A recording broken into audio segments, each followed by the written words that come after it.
So మరి year end అయితే అయిపోతుంది ఇంకో 6 అవర్స్లో. ఫస్ట్ థింగ్ ఏంటి అంటే ఈ ఇయర్ స్టార్టింగ్లో రెజల్యూషన్స్ పెట్టుకొని ఫ్యాట్ లాస్ అవ్వాలని, వెయిట్ గెయిన్ అవ్వాలని పెట్టుకొని వితౌట్ ఎనీ బ్రేక్ స్ట్రిక్ట్గా కన్సిస్టెంట్గా ఆ గోల్స్ని అచీవ్ అయిన వాళ్ళందరికీ కంగ్రాచులేషన్స్.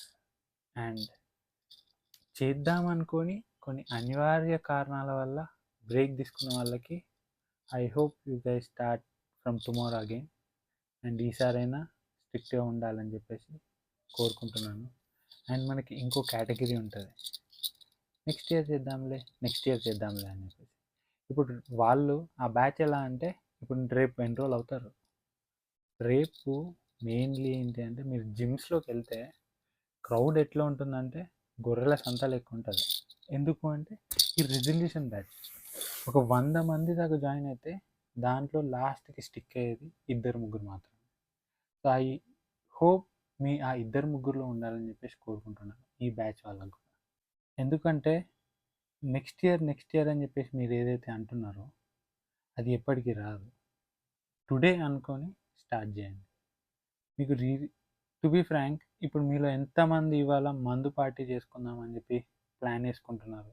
ఆల్రెడీ తెచ్చి పెట్టుకొని ఉంటారు, నైట్ దొరుకుతాయని చెప్పేసి. ఇవాళ ఏమంత స్పెషల్ ఉంది? మళ్ళీ రేపు మార్నింగ్ అవగానే అదే సన్ రైజ్, అదే ఆఫీసు, అదే లైఫ్. What change? ఏం చేంజ్ అవ్వదు. బట్ స్టిల్ మీరు ఇయర్ మొత్తం తాగుతారు.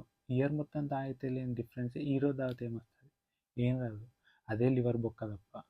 సో మందు మీద పెట్టే ఖర్చు ఏదో మీ హెల్త్ మీద పెట్టుకొని జిమ్లో ఎన్రోల్ అవ్వండి, పర్సనల్ ట్రైనర్ని తీసుకోండి.